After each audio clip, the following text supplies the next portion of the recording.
जो क्रोध मद माया पावन, लोभ रूप विभावे हैं, उनके अभाव स्वभावमय, उत्तम क्षमादि स्वभाव हैं। उत्तम क्षमादि स्वभाव ही इस आत्मा के धर्म है सत्य शाश्वत ज्ञानमय, निज धर्म शेष अधर्म, निज आत्मा में रमण संयम, रमण ही तप त्यागे, निज रमणता किंचन्य है, निज रमण परिग्रह त्यागे, निज रमणता ब्रह्मचर्य है, निज रमणता 10 धर्म है, निज जानना पहचानना, रमना धर्म का मर्म, अरिहंत है 10 धर्म धारक, धर्म धारक सिद्ध, आचार्य है उवध्याय है, मुनिराज सर्व प्रसिद्ध, जो आत्मा को जानते पहचानते करते रमण, वे धर्म धारक धर्म धन है, उन्हें हम करते नमन, उन्हें हम करते नमन। 10 लक्षण महापर्व की आराधना बहुत उत्साहपूर्वक हम सबके जीवन में हुई है, होनी भी चाहिए। 10 लक्षण पर्व की आराधना यदि ना हो तो मुक्ति की प्राप्ति कैसे हो। 10 दिन संपन्न हुए, क्षमादि की आराधना हुई। क्षमा स्वभावी आत्मा के अवलंबन से उत्तम क्षमा प्रकट होती है। मार्दव भी आत्मा का स्वभाव है। मृदुता माने सरलता होती है। मान का अभाव होता है तो झुकना होता है, और जब अपना ही उपयोग अपने ही स्वभाव के प्रति झुकता है तो सच्चा मार्दव धर्म प्रकट होता है। स्वभाव की सरलता का नाम ही आर्जव है, और सरल होकर जब उस स्वभाव के का अवलंबन लिया जाता है तो आर्जव प्रकट हो जाता है। आत्मा स्वभाव से पवित्र है, और पवित्र स्वभाव का अवलंबन लेने वाली पर्याय भी पवित्र हो जाती है। यही उत्तम शौच धर्म है, सत्य वस्तु का स्वरूप है, और सत्य स्वभावी आत्मा के अवलंबन से जो धर्म प्रकट होता है वो सत्य धर्म है। उपयोग का बाहर से सिमटकर अपने में लगना ही संयम है, और स्वरूप विश्रांति निस्तरंग चैतन्य की वही तप है। जब राग द्वेष और विभाव भावों को छोड़ा जाता है, पर के प्रति तन्मयता छूटती है, वही त्याग है, वही आकिंचन्य है।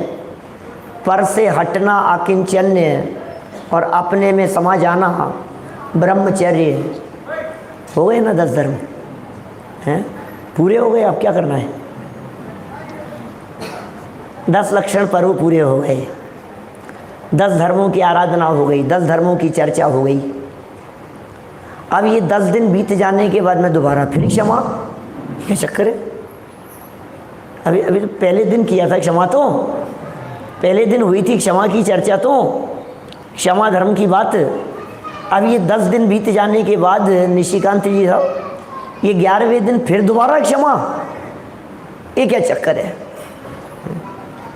वापस क्षमा की क्या जरूरत है? वास्तव में 10 धर्मों की आराधना करने पर जो हृदय पवित्र हुआ, इन 10 लक्षण धर्मों को अपने जीवन में उतारने पर जो जीवन में निर्मलता आई है, जो हमारा हृदय तत्व ज्ञान से भीग गया है, परिणाम पवित्र हो गए हैं, अंदर की कलुषता धुल गई है। धुलनी चाहिए 10 दिन तक। 10 दिन तक धुलाई चल रही थी, धुनाई नहीं, धुनाई के धुलाई है। कषायों और विभाव भावों की धुनाई हो रही थी क्या? और उनकी धुनाई में आत्म स्वभाव की परिणामों की धुलाई हो रही थी क्या? इस धुलाई और धुलाई से जो पवित्रता हुई है, इस पवित्रता के फलस्वरूप जो कुछ भी वाणी निकली, बस अब उस वाणी का नाम मतलब उस वाणी में पवित्रता है। जैसे कहते हैं ना, अंदर के भाव जब अंदर में नहीं समा पाते हैं तो वाणी में फूट पड़ते हैं। आपने ऐसी बात क्यों कही? अंदर में चल रही थी क्या? जब अंदर में भाव समाते नहीं हैं तो वाणी में फूट पड़ते हैं। जब अंदर में पवित्रता समा रही थी, अब वो पवित्रता वाणी में फूट गई। अब जब वो पवित्रता वाणी में आ गई, जीवन में दिखने लगी, तो क्षमावाणी हो गई। वास्तव में तो अकेले क्रोध का अभाव ही नहीं है, मान का भी अभाव होना चाहिए। हुआ होगा, घमंड भी तो गया होगा। घमंड नहीं धुला क्या? मायाचार और लोभ भी तो धुला होगा। हिंसा, झूठ, चोरी, कुशील, परिग्रह, ये भी तो धुले होंगे। जब सभी धुल गए तो फिर इसका नाम, अब जो पवित्रता है, इसका नाम क्षमा, मार्दव, आर्जव, सत्य, शौच, संयम, तप, त्याग, आकिंचन, ब्रह्मचर्य, वाणी। हाँ, क्या होना चाहिए वैशाल पाटनी जी? बोलो, ये वाणी होना चाहिए ना? बोले तो बहुत लंबा नाम हो गया। रजनी जी, बहुत लंबा नाम हो गया है तो क्या करें? बोले एक काम करो, शॉर्ट कर दो इसको थोड़ा सा, क्षमादि वाणी, क्षमा आदि वाणी कह दो। अब तो सही है क्या? क्षमा आदि वाणी। अब ये भी थोड़ा सा बोलने में अटपटा सा लगता है, तो क्या कहो कि क्षमा वाणी कह दो। एक कहने में भले ही क्षमा वाणी कहा जा रहा हो, लेकिन क्षमा वाणी में अकेले क्षमा नहीं है। हाँ, इसमें मृदुता भी है, इसमें सरलता भी है, इसमें निर्लोभता भी है। अरे भैया, ये सब अपने जीवन से झलकना चाहिए। अब 10 दिन तक इन सब की आराधना पूर्वक अंदर से इतना आकंठ तत्व ज्ञान भर गया, यहाँ तक भर गया कि अब क्या होगा? अब तो ये जवान से निकल गया क्या?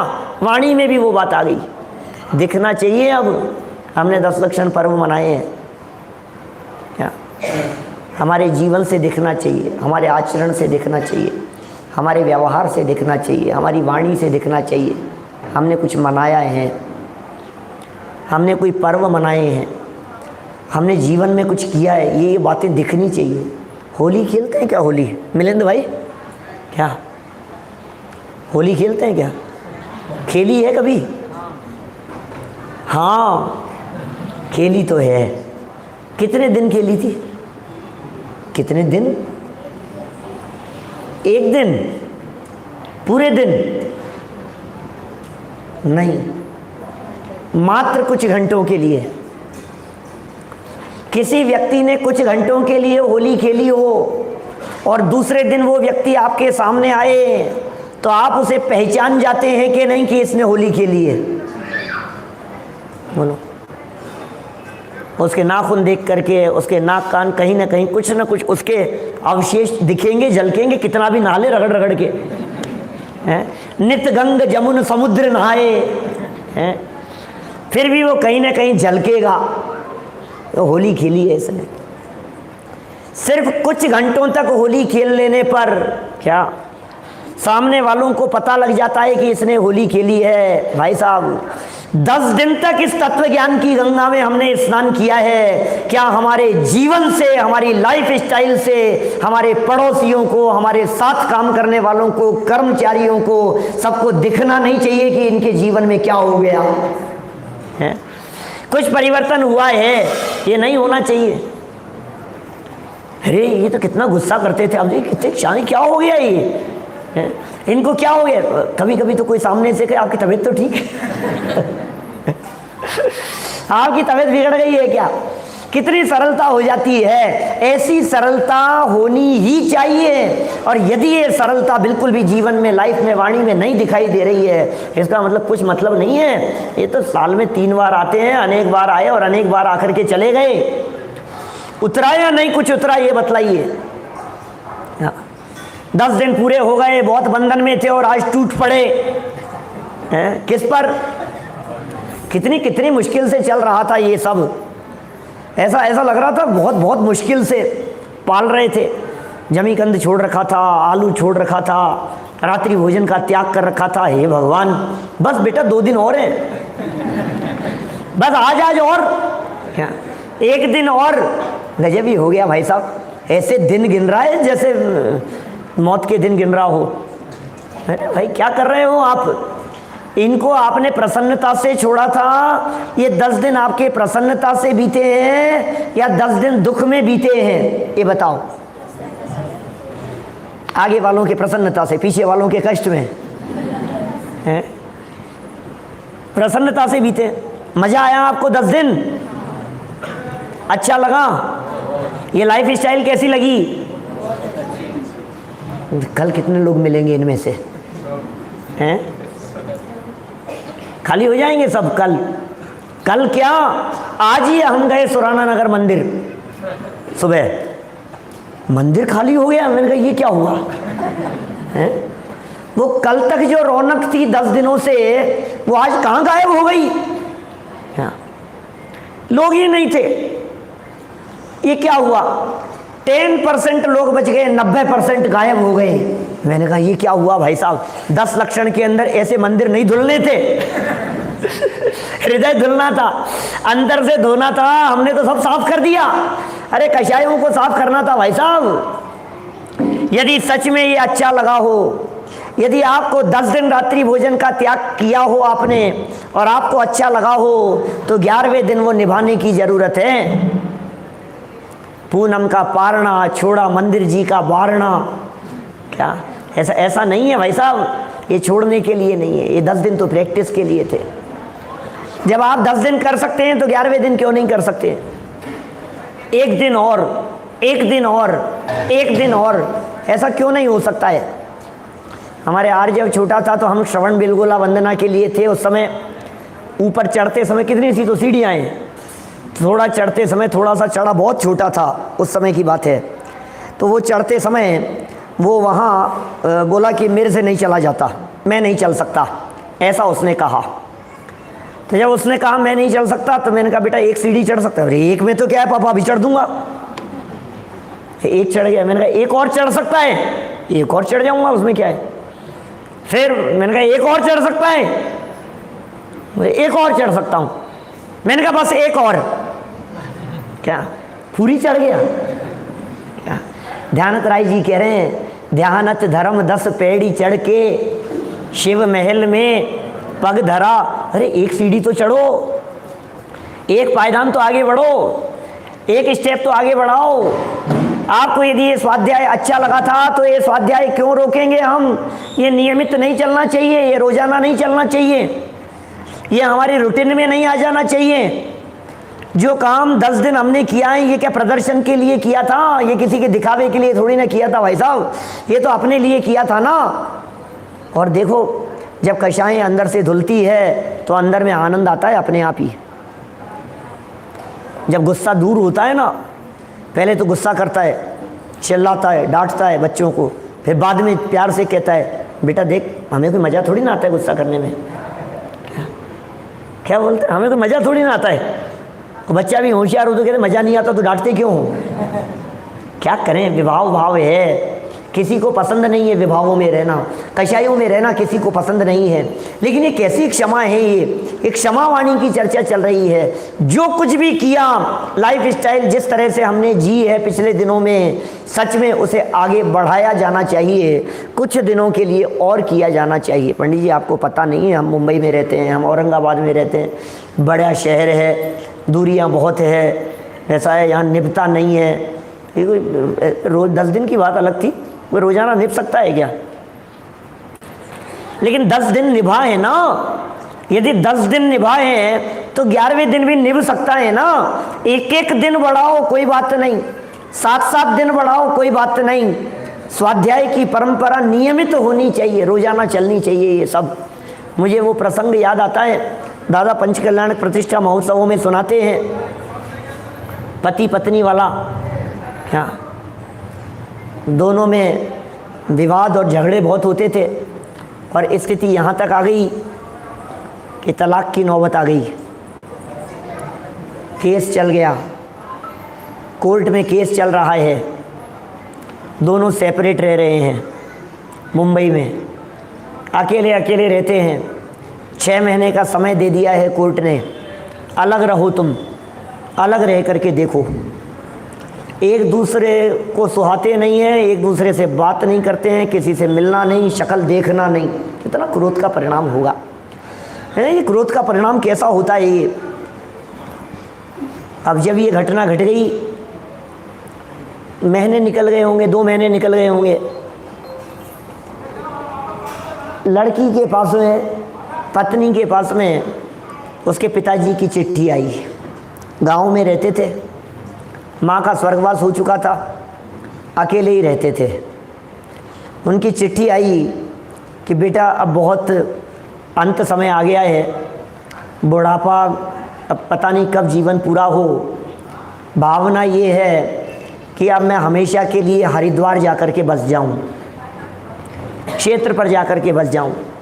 राग मोह अपनेपन को तोड़ना चाहता हूं, लेकिन एक बार ये देखना चाहता हूं, इकलौती बेटी थी, एक बार देखना चाहता हूं तुम्हारे घर आकर के कि तुम लोग सुख शांति से रह रहे हो या नहीं। क्या बस तुम्हें सुख शांति से देख लूं, मेरा बुढ़ापा अच्छे से कट जाएगा, फिर मैं तुम्हें परेशान नहीं करूंगा, फिर कभी नहीं आऊँगा, न तुमसे मिलूँगा, न संपर्क रखूँगा, मैं अपने में समा जाऊँगा, वहाँ जाकर के कल्याण करूँगा। मैं 7 दिन के लिए तुम्हारे पास में आना चाहता हूँ, और ये तारीख है, इस समय आऊँगा, और ये रिटर्न टिकट है और ये टिकट है, आ रहा हूँ तुम्हारे पास में। अब सोचो आप, वो चिट्ठी पढ़ करके उसका क्या हुआ होगा हाल, सोच सकते हैं आप? चिट्ठी पढ़ करके क्या स्थिति हुई होगी? प्रदीप जी गंगवाल साहब, क्या स्थिति हुई उनकी? साहब तो लड़की तो आँखों से आंसू, में क्या कहूँ समझ में नहीं आ रहा है। उसके साथ में पिताजी आ रहे हैं, क्या देखेंगे, उनका बुढ़ापा कैसा होगा। हिम्मत करके कॉल किया। जैसे ही फ़ोन सामने से उठा, क्यों आ गई अकल ठिकाने? क्या कि अकल तो ठिकाने नहीं, लेकिन चिट्ठी आई है। बोले चिट्ठी आई है, क्या मतलब? चिट्ठी किसकी आई है, क्या है? बात सारी बतलाई है सर। तो बोले मैं क्या कर सकता हूँ? बोले 7 दिन के लिए आप कहो तो साथ में रह ले। मेरे लिए नहीं, मुझे नहीं रहना है तुम्हारे साथ में। क्या? तो पिताजी की बात है। बोले मुझे भी कोई शौक़ नहीं है, लेकिन तुम्हारे पिताजी की चिट्ठी आई है, बेचारों के बुढ़ापे का सवाल है, उनकी इज्जत करता हूँ मैं। चलो ठीक है, कोई बात नहीं। बुला लिया 7 दिन के लिए। दोनों मिलकर के गए पिताजी को लेने के लिए रेलवे स्टेशन पर, और बहुत विनय पूर्वक, बहुमान पूर्वक उन्हें लेकर के आए। 7 दिन रहे। कैसे रहे भाई साहब? नाटक करके। कैसा नाटक किया? कैसा नाटक करना है? हैं? अरे नॉर्मल से भी ज़्यादा। क्या? जिनके बाल काले करते हैं ना, वो असली काले से भी ज़्यादा काले दिखते हैं। क्या? हमारे वो जो नाटक होता है, वो बिल्कुल ऐसा रिएक्ट किया जैसे कोई पूरी जिंदगी भर नहीं रहे हो। क्या? ऐसा प्यार से। और पिताजी देख देख करके इतना खुश हो गए, वो धन्य है भैया, धन्य है भैया हमारे ऐसे दामाद, ऐसी बेटी दोनों, इनके ज़िंदगी तो बहुत सुख शांतिमय है। वो बहुत खुश हो गए 7 दिन देख करके, और दोनों मिल करके छोड़ने के लिए स्टेशन पर गए और पिताजी की ट्रेन रवाना हुई। दोनों ने बाय किया उनको, और फिर क्या था, दोनों के रास्ते अलग अलग, एक का मुंह इधर एक का उधर। वो इधर घूमा, वो उधर घूम गई। फिर उसको थोड़ा सा लड़की को लगा तो उसने मुड़ करके कहा कि सुनो। वो भी मुड़ करके उसने कहा कि बोलो क्या कहना है। कि नहीं नहीं थैंक्स। क्या थैंक्स कहना था। उसने कहा कि दोनों ने आपस में कुछ बात की, एक दूसरे की तरफ मुड़ करके देखा, प्यार से देखा। तो लड़के ने कहा कि ये काम नहीं हो सकता है, बहुत अच्छे से रहे अपन, अच्छे लगे ना 7 दिन। उसने भी कहा हाँ लगे तो बहुत अच्छे। तो लड़की ने कहा कि ऐसा नहीं हो सकता कि हम जैसे 7 दिन के लिए रहे ऐसे साथ क्या प्यार व्यार तो नहीं है देखो क्या, लेकिन जब हम पिताजी की खुशी के लिए 7 दिन प्यार से रह सकते हैं तो क्या अपनी खुशी के लिए हम लाइफ टाइम नाटक नहीं कर सकते? बोलो कर सकते हैं कि नहीं कर सकते हैं? दोनों को बात जच गई, दोनों साथ में रहने लगे, और जो वो एप्लीकेशन जो चल रही थी ना वो सब फाड़ करके उन्होंने फेंक दिया। सारा झगड़ा निपट गया। कैसे निपट गया भाई साहब? हैं कैसे निपट गया? हैं क्या किया आकाश जी? नाटक से। क्या?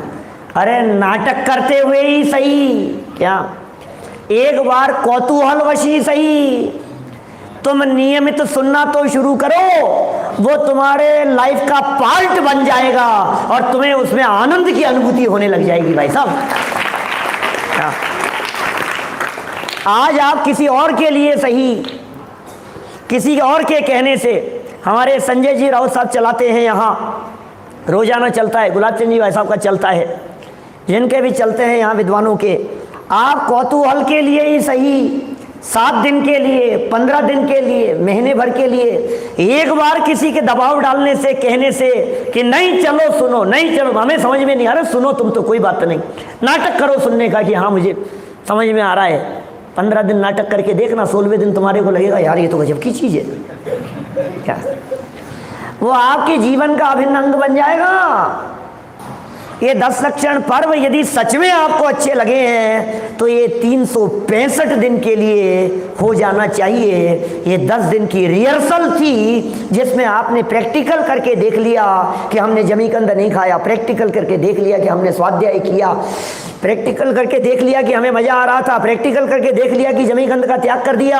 हो सकता है 10 दिन छोड़ सकता हूं, लेकिन 11वें दिन ऐसा नहीं जैसा टोडरमल जी साहब कहते हैं, छत पर बहुत समय से रुका हुआ नाला जिस तरह से डांट हटाने पर एकदम बहता है, ऐसी दशा नहीं होनी चाहिए। लोग तो इंतजार कर रहे हैं आलू खाने का। आज तो भैया, अरे आज तो भादवे का आखिरी दिन है, आज तो छोड़ नहीं, 10 लक्षण तो बीत गए यार अब अपने से बस। और चाट पकौड़ी वाले के उस पर जाता है ठेले पर और कहता है भैया आज तो डबल लगाना। क्या क्या क्या हो गया भाई? क्या है? ऐसे ही मनाएंगे अपन, ऐसे ही मनाया है अपन ने ये 10 लक्षण पर्व। क्षमा की चर्चा करनी है। किसका नाम है क्षमा? क्षमा वाणी। अंदर में जब बदल गया, दिल बदल गया ना, अंदर से भीग गया परिणाम, अब वाणी पवित्र हो गई। क्षमा मार्दवार्यवादी वाणी से घट करके क्षमादि वाणी, और क्षमादि वाणी से घट करके क्षमा वाणी। और क्षमा वाणी किसका नाम है? क्षमा वाणी यदि ये वास्तव में क्रोध के अभाव का नाम होता, क्या यदि ये क्रोध के अभाव का नाम क्षमा वाणी है तो मेरा आपसे एक प्रश्न है। आप तो कह रहे हो क्षमा करना, क्षमा करना, क्षमा करना, आप हाथ जोड़ रहे हो, माफी मांग रहे हो, इसमें क्रोध का अभाव है कि मान का अभाव है? क्षमा मांगने में, मुझे क्षमा करना, आपका गुस्सा दूर हुआ है कि आपका घमंड मिटा है? क्षमा मांगने में तो घमंड दूर होता हुआ दिखाई दे रहा है। गुस्सा जिसके हृदय में आता है वो तो कहता है नहीं करूंगा माफ, नहीं करूंगा, मांगने से मान कषाय रोक रही है और क्षमा करने से क्रोध कषाय रोक रही है। भाई साहब, यदि क्रोध के अभाव की ही बात करनी है तो आपको सबसे पहले ये करना पड़ेगा कि मैं सबको क्षमा करता हूं।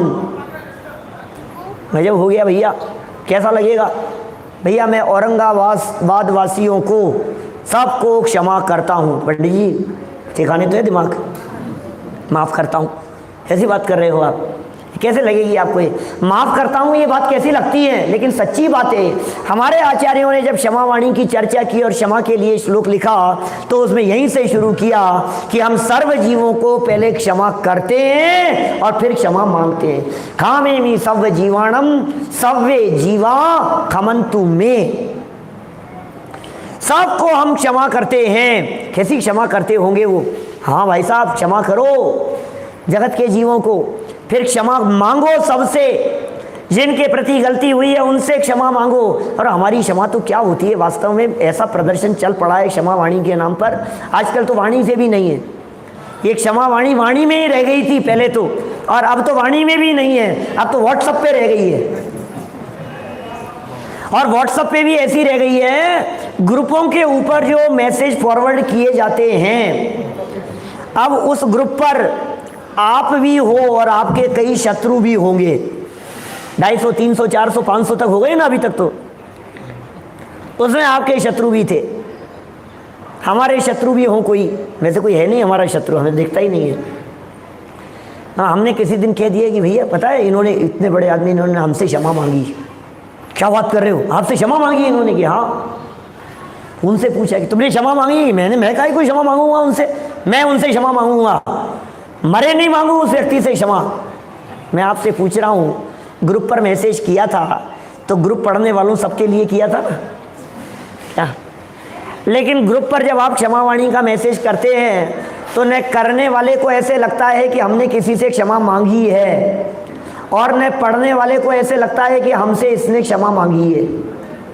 लेकिन फिर भी पता नहीं क्यों मोबाइल और मोबाइल के ये सब ग्रुप उत्तम क्षमा धर्म के मैसेज से भरे हुए दिखाई देते हैं। क्या औचित्य है इनका, बोलो? ये पूरे ग्रुपों के ऊपर जितने मैसेज चल रहे हैं वो चलना चालू हो गए कल रात से ही, और चलते रहेंगे भी 1, 2, 3 दिन तक बराबर। हर ग्रुप के ऊपर क्षमावाणी क्षमावाणी, जितने सैकड़ों मैसेज, हर व्यक्ति उस ग्रुप के ऊपर मैसेज कर रहा है और किसी को किसी से कोई मतलब नहीं है। दादा ने अपने ज़माने में जब क्षमावाणी का निबंध लिखा तो उन्होंने कहा भाई साहब उस समय बहुत पोस्ट कार्ड चला करते थे क्षमावाणी के, अब ज़माना बदल गया, अपना व्हाट्सअप का ज़माना है, दादा का पोस्ट कार्ड का ज़माना था। क्या अपने भी ज़माने में लिखते थे, अपने भी आते थे जाते थे, अपने भी देखा है वो ज़माना, तो सब तो चिट्ठी जाती थी।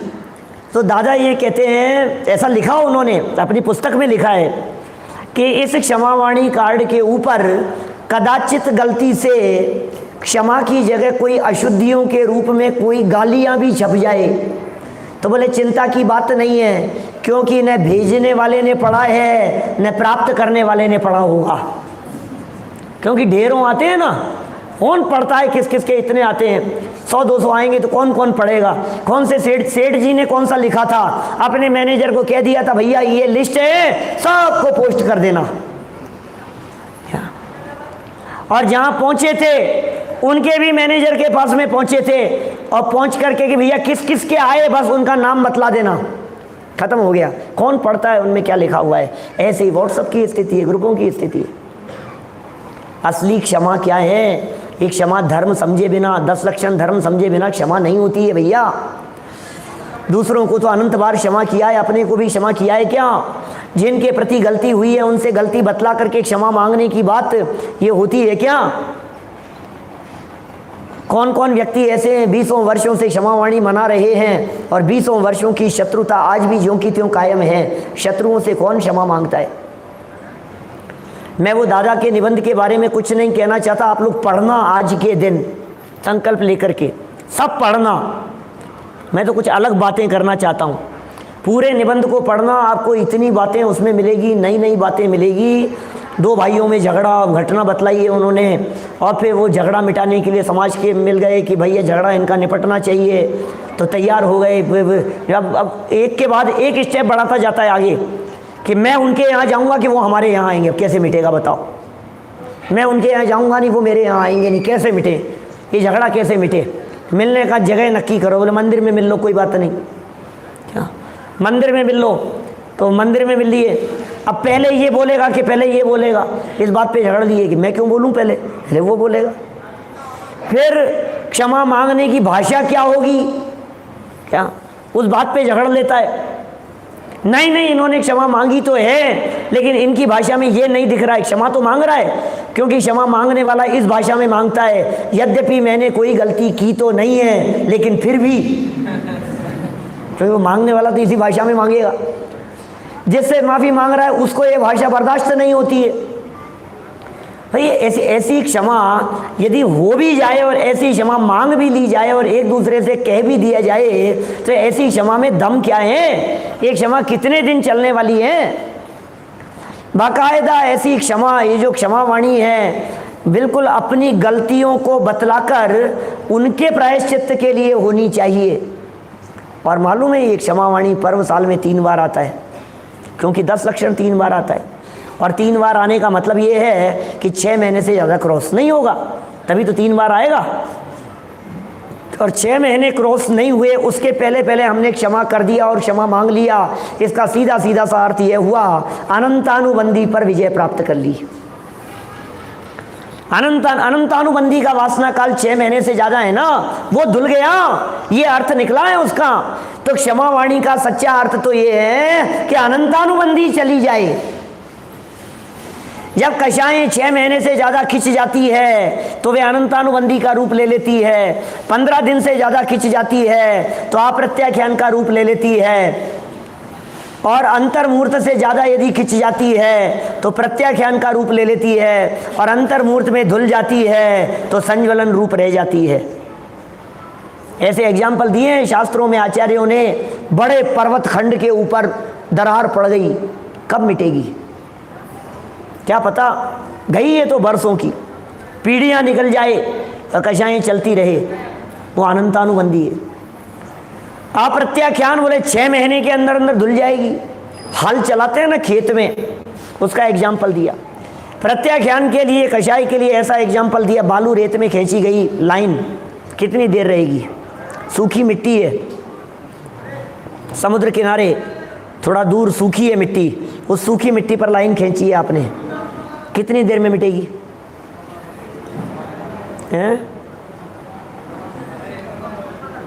एक हवा का झोंका आया है, साफ हवा का झोंका 10 मिनट में आ जाए तो 10 मिनट में, 25 मिनट में आए तो 25 मिनट में, पौन घंटे में आए तो पौन घंटे में, इतना ही है ना। लेकिन हवा का झोंका आने की देर है ना। ऐसे ही कहना चाह रहे हैं भैया, और आगे बढ़ो। संज्वलन पानी में खींची गई रेत के रेखा के समान है। ऐसी संज्वलन कषाय तो मुनिराजों की होती है। क्रोध कर दिया, नाराज हो गए, होते होते ही मिट जाती है। लेकिन हमारी कैसी होनी चाहिए? होते होते ही मिट जाए तो बहुत अच्छी बात है। गुस्सा करते करते ही शांत परिणाम हो जाए तो इससे अच्छी तो बात और क्या हो सकती है। लड़ते लड़ते ही दीक्षा का परिणाम आ जाए। राजा मधु, मालूम है आपको, युद्ध क्षेत्र में लड़ रहे थे और लड़ते लड़ते ही, लड़ाई चल रही है, युद्ध चल रहा है, एकदम सफेद झंडा उठा दिया, युद्ध विराम के लिए कह दिया भैया हमें नहीं लड़ना है। और हाथी पर बैठे बैठे केस लो शुरू कर दिया, लो चालू हो गया दीक्षा। ये कैसे परिणाम होते हैं? ये कैसी क्षमा हो जाती है? वनराजों की कैसी क्षमा होती है? ज्ञानियों के जीवन में किस प्रकार की क्षमा होती है? ऐसी क्षमा होनी चाहिए। कषायें धुल जाए। देखो भैया, जब आप लोग स्वाध्याय बहुत करते हैं ना, स्वाध्यायी लोगों की बात करता हूँ विशेष रीति से, जिनका स्वाध्याय बहुत चलता है, वो लोग तो गुस्सा थोड़ा बहुत होता हुआ, अब थोड़ा बहुत गुस्सा किया उन्होंने, मान लो यहाँ से गए और जा कर के थोड़ा गुस्सा कर लिया, तो घर में ये बात सुनने को ज़रूर मिलेगी आपको, बस ये प्रवचन सुन के आए हैं, देखना क्या यही सुन के आए हैं, प्रवचन में यही सीख कर के आए हैं। मैं आपसे पूछता हूँ, जो व्यक्ति प्रवचन सुनता है उसको क्या गुस्सा करने का भी अधिकार नहीं है? अधिकार की बात नहीं कहता, लेकिन क्या वो भगवान हो गया है? अभी तो गृहस्थ है ना भैया, क्या अभी तो क्रोध आएगा। तो फिर ये तत्व ज्ञान का फल क्या निकला? क्रोध नहीं आना चाहिए था ना, क्रोध आएगा ऐसा कैसे हो रहा है? सुनो भैया, क्रोध आ रहा है, आएगा, आ सकता है, आ ही गया तो क्या करे। लेकिन एक बात जरूर है कि ज्ञानी धर्मात्मा स्वाध्याय करने वालों का क्रोध लंबा चलेगा नहीं। इसके जीवन में धर्म उतरा है, इसकी पहचान इस बात के आधार पर नहीं है कि इसने क्रोध किया कि नहीं किया, इस बात के आधार पर है कि इसका क्रोध कितने लंबे समय तक चला। क्या अब टटोलना जरा, सुनो, गुस्सा करते करते ही 2, 5, 10 मिनट में ही परिणामों में आने लगता है, अरे यार ये क्या है, चलो अब ठीक है, जो होना था हो गया, अब क्या गुस्सा करूँगा, क्या नाराज होना है। थोड़ी सी जिनवाणी की हवा लगती है ना विचारों में, तत्व ज्ञान की हवा लगते ही वो मिट्टी में खींची गई रेखा के समान वो उड़ जाता है, वो खत्म हो जाता है। क्या क्रोध तुरंत शांत हो जाता है। ये ज्ञानी धर्मात्माओं का जीवन इस तरह से सहज शांत होता है। ये शांति प्राप्त होनी चाहिए भाई साहब। किन किन के प्रति हमने अपराध नहीं किए हैं? एक इंद्रिय जीवों के प्रति हमारे कम अपराध हैं क्या? आलोचना पाठ में पढ़ रहे थे कल अपन, कितनी लाइनें। विकलत्रयों के प्रति हमारी कम विराधना हुई है क्या? पिछले साल भर में, पिछले 6 महीने में, पिछले 10 लक्षण के बाद अभी तक हमने क्या जीवों की विराधना नहीं की है? उनको क्या कष्ट नहीं दिया है? क्या चींटियां हमारी वजह से परेशान नहीं हुई हैं? कितनी चींटियों को उसमें कचरे के साथ में इकट्ठा करके 3 मंजिल नीचे फेंक दिया था? विचार आता है क्या कुछ? कितनी मकड़ियों को निकाल दिया था, कितनी छिपकलियों को घर से बेघर कर दिया था। क्या उनका भी घर था? गुलाब जी भाई साहब, कहाँ? एक घर बनाया था उन्होंने हमारी फोटो के पीछे, अलमारी के पीछे कहीं किसी कोने में छिप कर के, बेचारी का घर था वहाँ, और हमने क्या किया, ढूंढ ढूंढ करके उसको घर से बेघर कर दिया। क्या क्या फर्क पड़ गया इतने बड़े मकान में? एक कोने में यदि एक छिपकली रह गई तो, एक छिपकली नहीं सुहाती है हमारे को, क्या क्या उससे क्षमा मांगने की ज़रूरत नहीं है? सॉरी छिपकली, क्या सॉरी मच्छर, क्या लगा दिया गुड नाइट। अरे तेरी तो गुड थी लेकिन उसकी तो बैड नाइट हो गई। क्या है उसके भी ऊपर क्या बीती होगी उस मच्छर के ऊपर? हम नहीं सोचते हैं उन प्राणियों के प्रति, हम नहीं सोचते हैं उन जीवों के प्रति जिनके प्रति हमने विराधना की है। चलते समय, खाते पीते समय 1 कप चाय का प्याला पी करके वहीं छोड़ दिया, कौन साफ़ करेगा इसे? कौन उठाएगा इसे? वहाँ आएगी बर्तन साफ़ करने वाले, वो उठाएगी, बाई उठाएगी, वो करेगी साफ़। और शाम को पी करके सिंक में रख दिया, आज वो आई नहीं, रात भर पड़े हैं, जीव मर रहे हैं, कौन है उसका जिम्मेदार? उस पाप को कौन भुगतेगा? हम ही भुगतना पड़ेगा भाई साहब, कोई और नहीं भुगतने वाला है उसे। यदि ये गलती हमारी है तो हमारे हृदय में करुणा का भाव होना चाहिए। लेकिन पंडित जी हमारे साथ से तो मर गई थी चींटी, मच्छर मर गए थे, अब दोबारा कहाँ से लाएं? अब मरा था वो, माफ़ी मांगे दूसरे से, ये तो ठीक नहीं है। तो अब क्या करें? जो चींटियाँ मर गई उससे तो मांग नहीं सकते हैं, अब जो जिंदा है वो तो जिंदा ही है, उनको तो उनका तो बिगाड़ा नहीं है हमने कुछ। तो अब ये तो गड़बड़ हो गई ना बात। अरे ऐसे कह करके नहीं माफ़ी मांगी जाती है, दोबारा वो गलती नहीं करने का नाम माफ़ी मांगना होता है। खामे में सब जीवाणम कह करके आचार्यों ने बात कही है, हमारा सबके प्रति करुणा का भाव है, सबके प्रति। मिट्टी में सब भूएसु, मिट्टी में सब भूएसु। आप जानते हैं मित्रों के प्रति आप आक्रमण नहीं कर सकते हो, मित्रों के प्रति आपकी तलवार नहीं उठ सकती है, मित्रों के प्रति वात्सल्य का भाव होता है, मित्रों में दुश्मनी नहीं दिखती है आपको। ये मित्र है मेरा। 2 मित्र थे, साथ में सफर कर रहे थे, जंगल के रास्ते होकर के गुजर रहे थे और धन बहुत था साथ में, बहुत धन साथ में लेकर के जा रहे थे। रास्ता बहुत लंबा था, जंगल में विश्राम करना पड़ा। जंगल में विश्राम करना पड़ा तो कोई लुटेरा नहीं आ जाए, धन बहुत है, कुछ ही तो नहीं हो जाए। तो एक काम करते हैं, 8 घंटे बिताने हैं अपने को, रात को 8 तो बज गए हैं। एक काम करते हैं, 4 घंटा एक सो लेगा, 4 घंटा दूसरा सो लेगा, है कि नहीं भाई? और जब 4 घंटा एक सोएगा तो दूसरा व्यक्ति हाथ में तलवार लेकर के पहरा भी दे सकता है, खड़ा भी रह सकता है, सोएगा नहीं, जागृत रहेगा। पहले एक सो गया 4 घंटे, दूसरा दोस्त पहरा देता रहा, फिर वो उठा और वो सो गया। घंटा 1.5 घंटा निकला होगा, 2 घंटा निकला होगा कि इतनी देर में वहाँ एक सांप आ गया, और सांप आ गया और सोते हुए के ऊपर फन लगा दिया। और ये बोला ही, इसको जैसे इसने देखा जो खड़ा था, तलवार लगा दी, क्या कर रहा है, क्या कर रहा है ये? शब्द निकले ऐसे, और ऐसे शब्द क्या निकले, वो तो बोलने लगा। कोई देव था ऐसा कह सकते हैं अपन, जो भी रही वो परिस्थिति, वो उसने जवाब दिया कि भाई मुझे रोकेगा नहीं तू, मारूंगा इसको, मैं खाऊंगा इसको, मैं मुझे इसको डसना है। बोले नहीं, जब तक मैं जिंदा हूं मेरे दोस्त के ऊपर आंच नहीं आ सकती है। क्या करें? सांप ने कहा कि नहीं, मैं तो तेरे को तो नहीं खा सकता, तेरे से मेरी कोई दुश्मनी नहीं है। मैंने पिछले जन्म में मैं सांप बना, उसके पहले इसने मेरे साथ में ऐसा किया था, इससे मेरी दुश्मनी, और उस समय मैंने प्रतिज्ञा ली थी कि मैं तेरा खून पीऊंगा। तुम्हारे से दुश्मनी नहीं है, तुम्हें नहीं खा सकता हूं, मैं तो इसको मारूंगा और तुम मेरे रास्ते में नहीं आओगे, मेरी ली हुई है प्रतिज्ञा। आपस में बहस छिड़ गई दोनों में।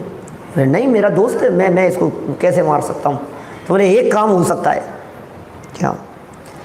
सांप को कहा उसने, एक काम हो सकता है कि मैं तलवार लगाऊं और थोड़ी कट लगे, थोड़ा खून बहे, तुम 2 बूंद खून पियो, तुम्हारी प्रतिज्ञा पूरी हो गई, तुम यहाँ से विदा ले लो। सांप को भी जच गई, उस व्यक्ति को भी जच गई। क्या? उसने तलवार लगाई गर्दन पर, कट लगाया, जो पहरा दे रहा था। जैसे ही तलवार गर्दन पर लगी और कट लगा तो जगेगा कि नहीं? आंखें खुली और आंख खोल करके देखा, दोस्त था ऊपर। आंखें बंद की, वापस सो गया। सांप ने खून पिया, सांप चला गया। उसने उसको देखा था और उसने उसको देखा था। सुबह हो गई, साथ में चलने लगे। अब जिस व्यक्ति ने गर्दन पर तलवार लगाई थी ना, उस व्यक्ति को खाना नहीं भा रहा है। ये क्या सोच रहा होगा? धन था हमारे साथ में, ये सोच रहा होगा मुझे मार देगा, धन ले जाएगा। ये क्या सोच रहा होगा? इसके दिमाग में क्या चल रहा होगा? क्या करूं मैं? खाना नहीं भा रहा है और उसे कोई फर्क ही नहीं पड़ रहा है। दोनों साथ में, 1 दिन निकल गया, 2 दिन निकल गए, इसको चैन नहीं। भाई क्या बात है, तेरी तबीयत ठीक नहीं है, क्या हो गया? जिसके कट लगा था उसने पूछा क्या हो गया, तो ऐसे उदास क्यों रहता है, क्या तकलीफ हो गई है, क्या हो गया है? बोले वो परसों रात की घटना पता है तुम्हारे को? कट, ये तुम्हारे कट लगा हुआ है, तुमने देखा था मेरे को? क्या? हाँ हाँ, तो क्या हो गया? कि नहीं, तुमने पूछा नहीं मैंने ऐसा क्यों किया, क्या हुआ, तुम्हें लग नहीं रहा कुछ भी? बोले क्या पूछना है?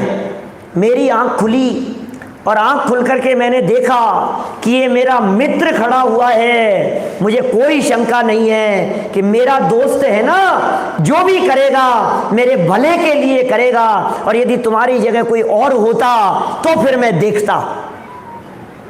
कुछ बात समझ में आई क्या आपके? क्या मित्रता क्या होती है? मित्रता में विश्वास क्या होता है? जैसा विश्वास मित्र के प्रति है, ऐसा विश्वास जिनवाणी माँ के प्रति है क्या? कि जिनवाणी माँ जो भी कह रही है मेरे भले के लिए कह रही है, हमें विश्वास नहीं होता है। मैं कहना चाहता हूँ भैया, जो मित्र होता है उस मित्र के प्रति इतना विश्वास होता है, कभी बुरा नहीं कर सकता मित्र का। कि साहब हमने तो देखा है, दोस्त के पीछे, पीठ पीछे खंजर घोंपते हुए हमने देखा है, दोस्त ही दोस्त का दुश्मन बनते हुए हमने देखा है। कि आपको गलतफहमी हो गई है, जब वो दुश्मनी निकाल रहा था तब वो दोस्त नहीं था, तब वो दुश्मन बन गया था। दोस्त नहीं कर सकता, दुश्मन न करे दोस्त ने वो काम किया है ऐसा दोस्त ने काम किया, दोस्त ने नहीं किया है। दोस्ती तो चले गई थी, अंदर दोस्ती नहीं थी, अंदर मित्रता नहीं थी। आचार्य देव कहना चाहते हैं, जगत के सर्व जीवों के प्रति जब मित्रता का भाव होता है तो हम किसी का बुरा नहीं कर सकते।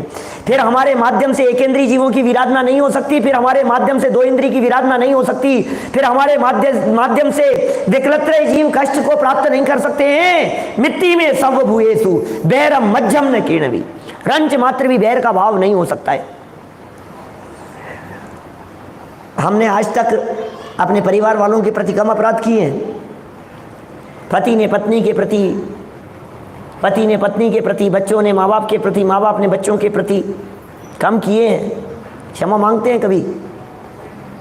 ऐसा लगता है कि क्षमा मांगनी चाहिए, और क्षमा तो मांग लेते हैं। कैसे? जाने अनजाने में। अरे याद दिलाओ ना, उस दिन ऐसा हुआ था क्या?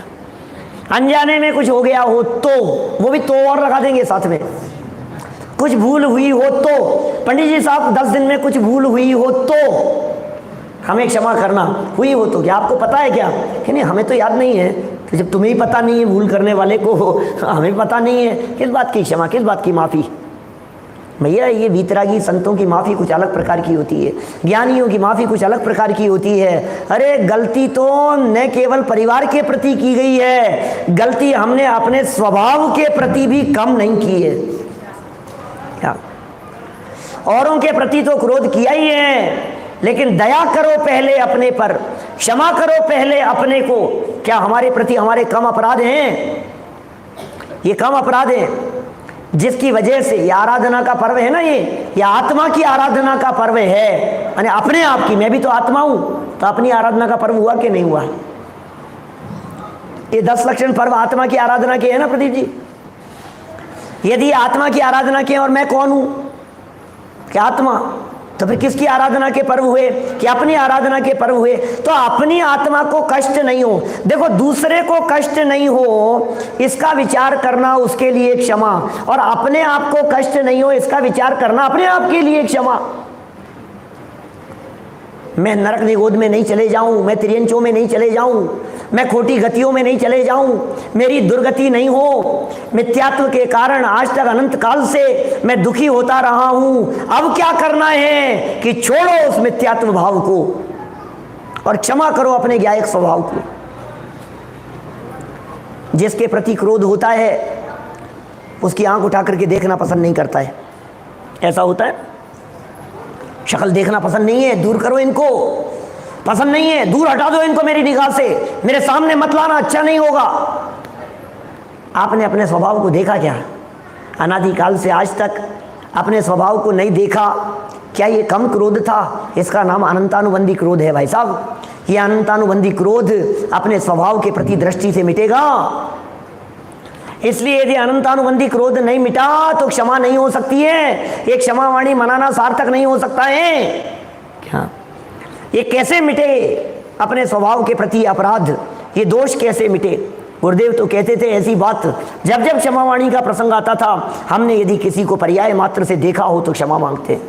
पर्याय दृष्टि से देखा हो, हम तो सबको ही पर्याय दृष्टि से देख रहे हैं। हमें सामने वाले अज्ञानी दिखाई दे रहे हैं, हमें सामने वाले मूर्ख दिखाई दे रहे हैं, हमें सामने वाले बेवकूफ़ दिखाई दे रहे हैं। सभी एक दूसरे को बेवकूफ़, ये बेवकूफ़ है, अकल तो है नहीं इसमें। सबको दूसरे बेअकल के नजर आते हैं। क्या? क्षमा करो उनको, वो बेअकल के नहीं है, वे परमात्मा है, उन्हें परमात्मा देखो। उपसर्ग के काल में कैसे क्षमा करते हैं हमारे महामुनिराज, सोचो जरा। उनके शिष्य हैं ना हम तो। गज कुमार मुनिराज के गले में, गज कुमार मुनिराज के तो माथे पे सिगड़ी जलाई सोमिल सेठ ने। यशोधर मुनिराज के गले में मरा हुआ सर्प डाला श्रेणिक ने। फिर यशोधर मुनिराज ने क्षमा किया या नहीं किया? कैसे क्षमा किया? उसने माफ़ी मांगी कि नहीं मांगी? दोनों को समान आशीर्वाद। ऐसी क्षमा होती है। हरिमित्र मैल मसान कंचन कांच निंदन तुतिकरण अर्घावतारण असी प्रहारण में सदा समता धर। ये कैसी क्षमता होती है? ये समता भाव का नाम क्षमा है। अच्छा, आपको क्या लगता है हमने दूसरे व्यक्ति के ऊपर गुस्सा नहीं किया, ये तो अपने ही है, तो अब तो क्षमा हो गई ना? बोले नहीं, यदि द्वेष का परिणाम है तब तो क्षमा है ही नहीं। अरे राग के परिणाम में भी क्षमा का विरोध है, क्योंकि समता भाव तो दोनों में नहीं है। अरि और मित्र, महल और मसान, कंचन और कांच, निंदा और स्तुतिकरण, अर्घावतारण और असी प्रहारण, दोनों में कैसा भाव? समता का भाव होना चाहिए। दोनों में जब समता का भाव होता है तो सच्ची क्षमा होती है। न काहू से मित्रता और न काहू से द्वेष, द्वेष का परिणाम भी नहीं और मित्रता का परिणाम भी नहीं हो, ऐसी क्षमा है भाई साहब। पार्श्वनाथ भगवान के ऊपर कमठ उपसर्ग करता रहा, फिर पार्श्वनाथ भगवान ने क्षमा किया या नहीं? कैसे क्षमा किया था? हे कमठ चल जा, मैं तुझे क्षमा करता हूँ, ऐसे क्षमा किया था? कैसे किया होगा?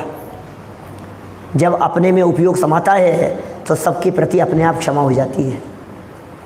जब अपने आप को जाना जाता है, अपने आप को पहचाना जाता है तो सब क्षमा हो जाती है। क्षमा के लिए उसके पास में जाकर के माफ़ी मांगने की ज़रूरत नहीं है। माफ़ी मांगने की क्रिया लोक व्यवहार में हो तो अच्छी बात है, लेकिन यदि माफ़ी मांगना मात्र ही क्षमा धर्म हो जावे, क्षमा वाणी हो जाए, तो ये तो धर्म है भैया। ये धर्म कैसे होगा? पराधीन हो जाएगी ये क्षमा मांगना। अच्छा, मैंने आपसे आकर के क्षमा मांग ली और आपने क्षमा नहीं किया, अब मैं क्या करूं? मेरा तो मोक्ष ही नहीं हो सकता, क्योंकि धर्म कैसे होगा? मेरा तो क्षमा आपके अधीन हो गई ना, क्षमा करने वाले के अधीन, कि तुम क्षमा करो चाहे मत करो। मेरे हृदय में सरलता का परिणाम है यही क्षमा है। तुम माफ़ी मांगो या मत मांगो, हमने तुम्हारे प्रति क्षमा भाव रखा। हमने हमारे हृदय में तुम्हारे प्रति रंच मात्र भी विरोध का भाव नहीं है, तुम्हारे प्रति दुश्मनी का भाव नहीं है, तुम्हारे प्रति कटुता का भाव नहीं है, बस हो गई क्षमा।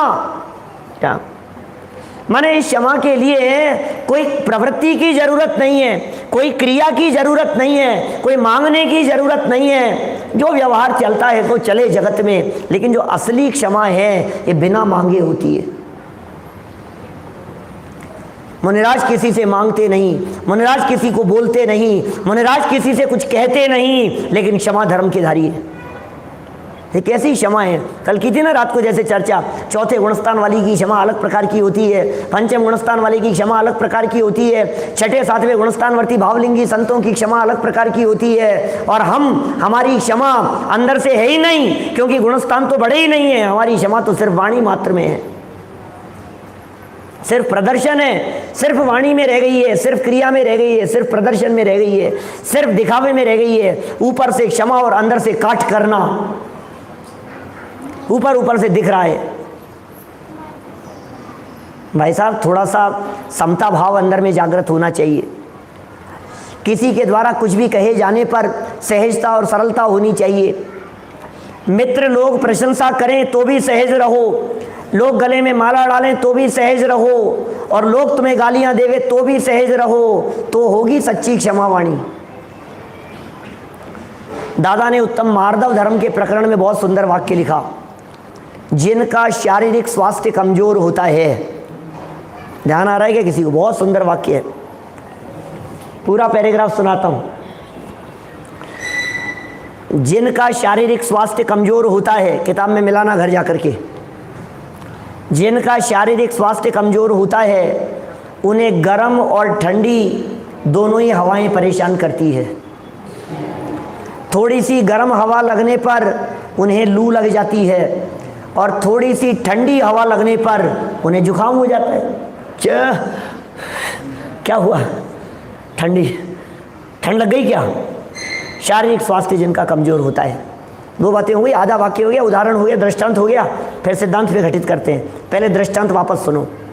जिनका शारीरिक स्वास्थ्य कमजोर होता है उन्हें ठंडी और गर्म दोनों ही हवाएं परेशान करती है। थोड़ी सी ठंडी हवा लगने पर उन्हें जुकाम हो जाता है, और थोड़ी सी गर्म हवा लगने पर उन्हें लू लग जाती है। उसी प्रकार जिनका आत्मिक स्वास्थ्य कमजोर होता है उन्हें निंदा और प्रशंसा दोनों ही हवाएं परेशान करती है। निंदा की गर्म हवा लगने पर उन्हें क्रोध की लू लग जाती है, और प्रशंसा की ठंडी हवा लगने पर उन्हें मान का जुकाम हो जाता है। क्या करना है बोलो? आपको यदि प्रशंसा सुन सुन करके अच्छा लग रहा है तो अभी भाई साहब थोड़ा सा अपना आंतरिक स्वास्थ्य सुधारने की जरूरत है।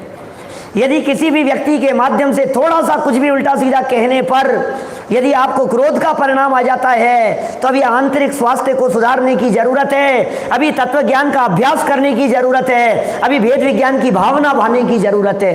करो और अभ्यास, करो और अभ्यास, करो और अभ्यास, ये नियमित अभ्यास होना चाहिए। ये 10 लक्षण महापर्व का एक क्षमावाणी का पर्व पूरा होने पर ये समापन समारोह नहीं बनकर के रह जाए, ये उद्घाटन समारोह बने, इस बात का सूचक है क्षमावाणी, क्योंकि 10 के बाद में दोबारा शुरू किया, इसका मतलब उद्घाटन किया है आज हमने। समापन तो ब्रह्मचर्य पे होगा भाई, क्षमा से शुरू हुआ और ब्रह्मचर्य पे समापन होगा, तो क्षमा से लेकर के ब्रह्मचर्य तक पूरा हो गया था। अब आज वापस क्षमावाणी हुई, इसका मतलब आज से शुरू हुआ कि पूर्ण कब होगा, जब हमारा आत्मा ब्रह्म स्वरूप में समा जाएगा, तब वास्तव में ये पूर्णता को प्राप्त होगा। क्या कैसे होगी पूर्णता? माफ करो ना अपने स्वभाव को, स्वभाव की परिपूर्णता को देखो, ज्ञायक भगवान आत्मा की परिपूर्णता को देखो, वो तो परिपूर्ण है, वो तो शुद्ध है, और वर्तमान पर्याय में हुई विकृतियों को तत्समय की योग्यता जान करके उसे क्षमा करो। ब्रह्मचारी समझ प्रकाश जी भाई साहब कहते हैं, किसी व्यक्ति की गलतियां देख देख करके तुम्हें ऐसा लग रहा है ना, इसकी गलतियां कैसी गलती की है, जरा अपने जीवन को देखना, उससे कई ज्यादा गलतियां अपने जीवन में दिखाई देगी। और वे एक बात कहते हैं उपगूहन के संदर्भ में, सुनो कितनी गलतियां की है, ये गलती एक और कि नहीं एक और कि एक और गलती कि सुन भाई, अनंत में +1 है, अनंत में +2, अनंत में +4, क्या फर्क पड़ जाएगा? निर्दोष तत्व को देखना सीखो, सामने वाले को परमात्मा देखना सीखो। जब तक आप जगत के जीवों को परमात्मा नहीं देखेंगे, आपकी क्षमा नहीं हो सकती है। जब तक आपको सामने वाला व्यक्ति में भगवान नजर नहीं आएंगे, तब तक क्षमा नहीं हो सकती है। जब तक सामने वाला जीव आपको भावी सिद्ध नजर नहीं आएगा, तब तक क्षमा नहीं हो सकती है। जब हमें सामने वाले परमात्मा नजर आते हैं, भावी सिद्ध नजर आते हैं, कभी अपने आप को अर्घ चढ़ाया है क्या? अपने को भी कोई अर्घ चढ़ाता है क्या? ओम ह्रीम श्री संजीव फिर ऐसे अर्घ हम चढ़ाया, कभी अर्घ नहीं चढ़ाया? विवेक जी भाई साहब बोलो, हर्षवर्धन जी साहब, हमने चढ़ाया है, हमने चढ़ाया भी है और चढ़वाया भी है। ऐसे ऐसे अर्घ चढ़वाते हो आप, अपने आप को अर्घ चढ़वाते हो आप, कैसी बात करते हो? अरे भाई सिद्ध चक्र विधान, सिद्ध चक्र विधान में अर्घ चढ़ाते हैं हम। कौन सा अर्घ? त्रिकालवर्ती सर्व सिद्धेभ्यो नमः अर्घम निर्वपामीति। जब आप त्रिकालवर्ती सर्व सिद्धों को, भविष्य के सर्व सिद्धों को अर्घ समर्पित कर रहे होते हैं, तो क्या आप अपने आप को भविष्य के सिद्ध रूप में नहीं देखते? क्या हम भविष्य के सिद्ध नहीं है? क्या हमारे सामने बैठे हुए, सभा में बैठे हुए ये सर्व जीव, क्या ये भविष्य के परमात्मा नहीं है? पूछो जरा केवल ज्ञान में, पूछो जरा दिव्य ध्वनि में, प्रभु की दिव्य ध्वनि खिर रही है, और प्रभु के समोह शरण में एक बार मैं पहुंचा और मैंने प्रभु के समोह शरण में पूछा, कहाँ की बात है? सनावद में केवल ज्ञान कल्याण का प्रसंग, दिव्य ध्वनि खिर रही थी, और दिव्य ध्वनि खिरते हुए प्रभु का ओमकार में दिव्य ध्वनि खिरी, और मैंने वहां प्रभु से पूछा, फिर बाद में मैंने सभा में बतलाया अपने प्रवचन में। मैंने कहा भगवान का केवल ज्ञान हो गया, आपको कुछ लगता है कि आपको कुछ प्रश्न पूछना चाहिए? ट्रेन में सफ़र करते समय आपको एक ज्योतिषी मिल गए सामने, बहुत बड़े ज्योतिषी थे, तो आपका मन क्या करता है? तो पूछ लो यार, कुछ को बता देंगे। क्यों? क्योंकि आपको ये मालूम है कि ये ज्योतिषी है, इनको फ्यूचर शायद कुछ हाथ आगे कर दोगे, कुछ पूछने लग जाओगे, आपको पता लगे ये सब जानते। अब आपको आज पता लग गया कि यहाँ आदिनाथ भगवान ने केवल ज्ञान की प्राप्ति कर ली, नेमिनाथ प्रभु ने केवल ज्ञान की प्राप्ति कर ली, इनके ज्ञान में पास्ट प्रेजेंट फ्यूचर सब कुछ झलक रहा है, तो तुम्हारे मन में कुछ आता है क्या कि इनसे कुछ पूछ लूं? मैंने पूछा वहां प्रभु के केवल ज्ञान हो जाने पर कि प्रभु जैसा आपको केवल ज्ञान हुआ है, क्या ऐसा केवल ज्ञान भविष्य में मेरी पर्यायों में भी दिख रहा है? और प्रभु की दिव्य ध्वनि में आया कि सुनो, अकेला तुम्हारा नहीं, इस पांडाल में बैठे हुए सबका भविष्य में केवल ज्ञान मुझे दिखाई दे रहा है। हम सब भावी सिद्ध नहीं है, हम सब भावी परमात्मा नहीं है। आप सामने वालों को परमात्मा देखते हो, आपको भावी परमात्मा नजर आते हैं, भविष्य के परमात्मा दिखाई देते हैं। यदि हमें सच में सामने वाले परमात्मा नजर आएंगे, अरे द्रव्य दृष्टि से तो प्राणी मात्र परमात्मा हैं, और जो साधर्मी हमारे सामने बैठे हुए हैं ये भविष्य में बनने वाले परमात्मा हैं। एक परमात्मा दूसरे परमात्मा के प्रति विरोध का भाव कैसे रख सकता है? कोई विरोध का भाव नहीं होता, सहजता का भाव होता है। ये ज्ञानियों के जीवन में क्षमा अलग प्रकार की होती है। क्षमा स्वभावी आत्मा के अवलंबन से वर्तमान पर्यायों में जो निर्मलता प्रकट होती है, जो सहजता प्रकट होती है, जो शांति प्रकट होती है, जो निरभिमानता प्रकट होती है, जो सरलता होगी माया के अभाव स्वरूप, जो निर्लोभता होगी, जो सत स्वभावी आत्मा का अवलंबन होगा, तो समझ लीजिए अब ये सच्ची क्षमा होगी। अब हमारे जीवन से क्षमा झलकती है, अब हमारी वाणी से क्षमा टपकती है। अब वाणी से, जीवन से, व्यवहार से सब जगह पर क्षमा क्षमा क्षमा दिखाई देती है। अब हमें परमाणु परमाणु के प्रति क्षमा का भाव दिखाई देता है। इसका नाम है असली क्षमा। भैया ऐसी क्षमा अपने स्वभाव को क्षमा करते हुए हम सबके जीवन में होवे, इसी मंगल भावना से बात को यहीं विराम देता हूँ।